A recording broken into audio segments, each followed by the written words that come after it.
If normal voltage is applied to a squirrel cage induction motor for starting, a very large initial current to the tune of 5 to 6 times the normal current will be drawn by the motor.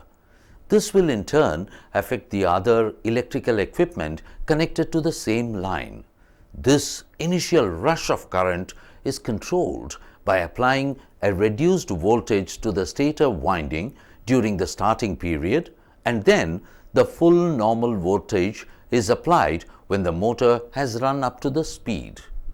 To start and stop the motor and to prevent it from overload currents and low voltages, a starter is required in the motor circuit. And that's what we are going to learn about in this exercise. The different types of starters used in squirrel cage induction motors are direct online starter, star delta starter, step down transformer starter, and auto transformer starter. In this exercise, we are going to identify the parts of a manual star delta starter and trace the connection.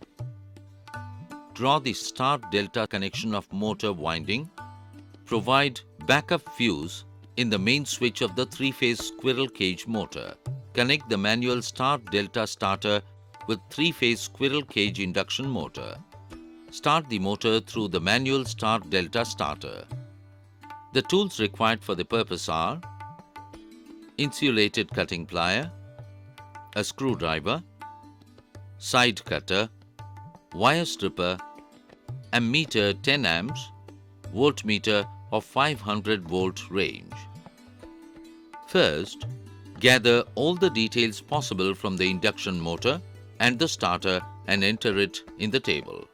Manufacturer, rated frequency, model, rated power, type of current, function, serial number, type of connection, rated voltage, rating class, insulation class, rated current, rated speed, protection class. Switch off the mains and remove the fuse carriers. Remove the terminal cover of the motor and the front cover of the starter. To connect a star delta starter, the squirrel gauge induction motor must have 6 terminals, which are normally marked as U1, V1, W1 and U2, V2, W2. Identify the parts of the star delta starter. Trace the connections and draw the traced out circuit. Make the connections of the motor and starter as per the diagram.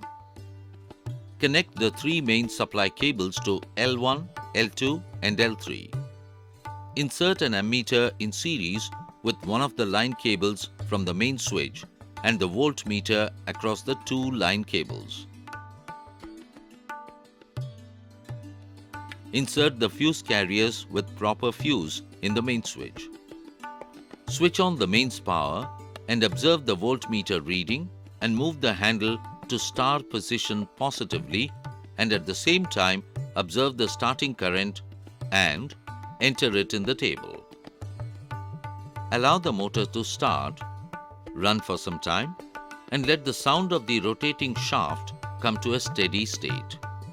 Then move the handle to the delta position positively.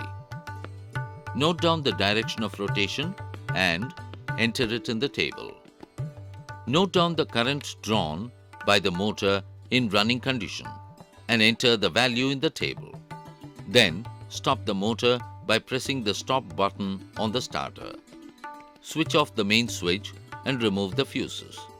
Interchange the 2 line cables R and Y to terminals L2 and L1 as in the diagram.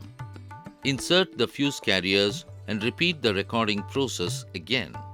Stop the motor, switch off the supply, remove the fuse, interchange the line cable Y and B to terminals L3 and L1 as shown in this diagram. Insert the fuse carriers. Repeat the recording process again and record your reading. switch off the mains, remove the fuse carrier, and remove all connections. Probably you now know the necessity of a starter in a three-phase induction motor, the procedure to connect a manual star-delta starter in line with the motor, and make note of the readings.